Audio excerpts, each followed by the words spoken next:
Thumbelina. There once was a woman who wanted so very much to have a tiny little child, but she did not know where to find one. So she went to an old good witch, and she said, "I have set my heart upon having a tiny little child.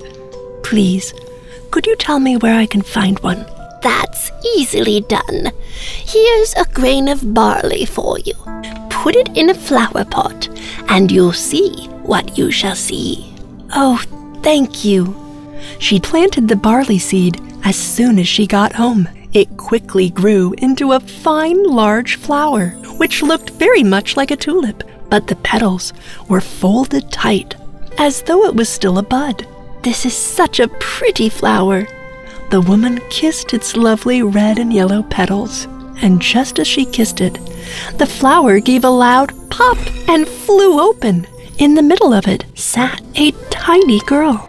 She was sweet and fair to see, but she was no taller than a human thumb. Such a pretty child. From now on, I will call you Thumbelina. A nicely polished walnut shell served as her cradle. That was how she slept at night. In the daytime, she played on a table where the woman put a plate surrounded with a wreath of flowers, on which there floated a large tulip petal. Thumbelina used the petal as a boat, and with a pair of white horsehairs for oars, she could row clear across the plate. She could sing too. Her voice was the softest and sweetest that anyone ever has heard. One night, as she lay in her cradle, a horrible toad hopped in through the window, right down on the table where Thumbelina was asleep, under the red rose petal. "Here's a perfect wife for my son." She seized upon the walnut shell in which Thumbelina lay asleep and hopped off with it, the window and into the garden. The toad lived with her son. He was just like his mother, but slimy and more horrible. Don't speak so loud or you'll wake her up. She might get away from us yet. We must put her on one of the broad water lilies out in the stream. She is so small and light that it will be just like an island to her. Many water lilies with broad green leaves grew in the stream. The leaf which lay furthest from the bank was the largest of them all, and it was to this leaf that the old toad swam with the walnut shell, which held Thumbelina. The poor little Thumbelina woke up early the next morning, and when she saw where she was, she began to cry bitterly. There was water all around the big green leaf, and there was no way at all for her to reach the shore. Thumbelina sat down and cried. The little fishes who swam in the water beneath her up popped their heads to have a look at the little girl. No sooner had they seen her than they felt very sorry. They gathered around the green stem which held the leaf where she was and gnawed it in two with their teeth. Away went the leaf down the stream, and away went Thumbelina, far away from where the toad could not catch her. Near the edge of the woods, where she now had arrived, was a large grain field, but the grain had been harvested long ago. Only the dry, bare stubble stuck out of the frozen ground. It was just as if she were lost in a vast forest. Then she came to the door of a field mouse who had a little whole stubble. There this mouse lived, warm and cozy, with a whole storeroom of grain. Poor Thumbelina stood at the door just like a beggar and pled for a little bit of barley because she was hungry like anything. Oh, you poor little thing. You must come into my warm room and share my dinner. But you must keep my room tidy and tell me stories, for I am very fond of them. Thumbelina did as the kind old field mouse asked, and she had a very good time of it. Few days passed, and one day the field mouse came to Thumbelina. Soon we shall have a visitor. Once every week my neighbor comes to see me, and he's even better off than I am. If you could only get him for a husband, you would be well taken care of. But He can't see anything. You must tell him the very best stories you know. Thumbelina did not like this suggestion. She would not even consider the neighbor because he was a mole.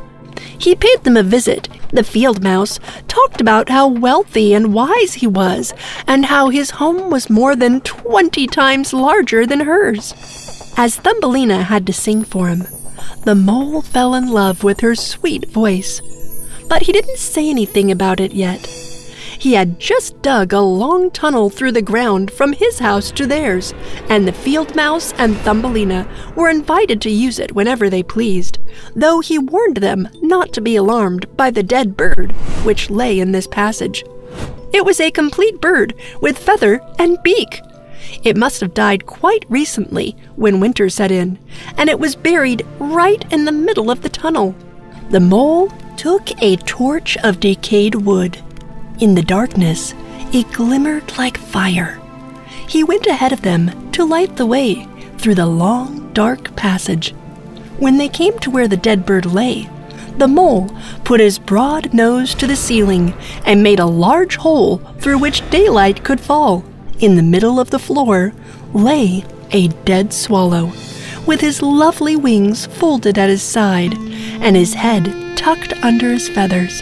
Thumbelina felt so sorry for him, but the mole gave the body a kick with his short stumps and said, "Thank goodness none of my children can be a bird. What good is all his chirping when he starves and freezes to death?" Thumbelina kept silent, but when the others turned their back on the bird, she bent over, smoothed aside the feathers that hid the bird's head, and kissed his closed eyes. Maybe it was he who sang so sweetly to me in the summertime. What pleasure he gave me, the dear, pretty bird. That night, Thumbelina could not sleep a wink, so she got up and wove a fine, large coverlet, set of a bedsheet, out of hay, grass that has been dried. She took it to the dead bird and spread it over him so that he would lie warm in the cold earth. Goodbye, you pretty little bird, and thank you for your sweet songs last summer when the trees were all green and the sun shone so warmly upon us.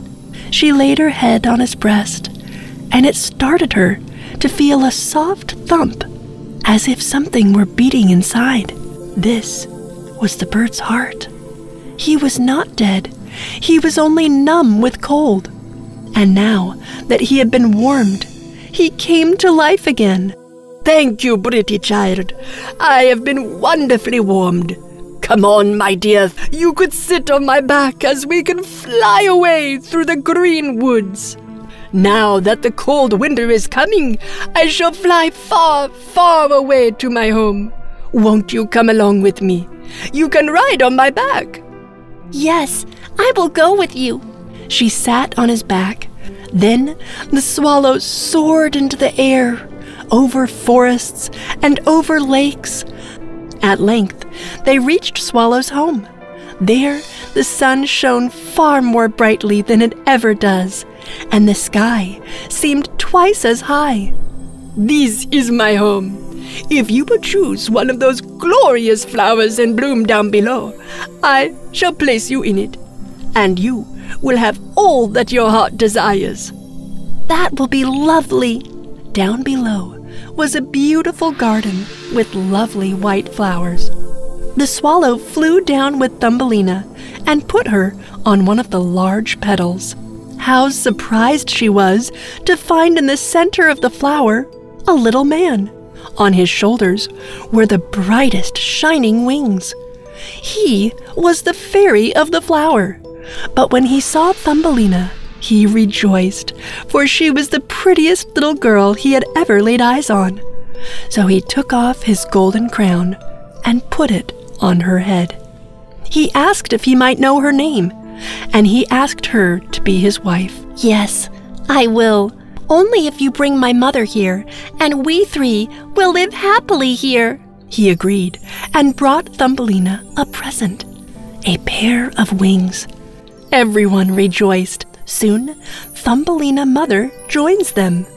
Oh, Thumbelina, you don't know how happy I am to get you back. And they all lived happily ever after. The end.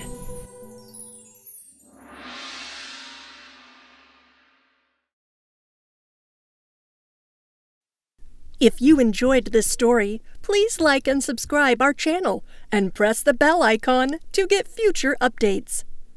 And don't forget to comment.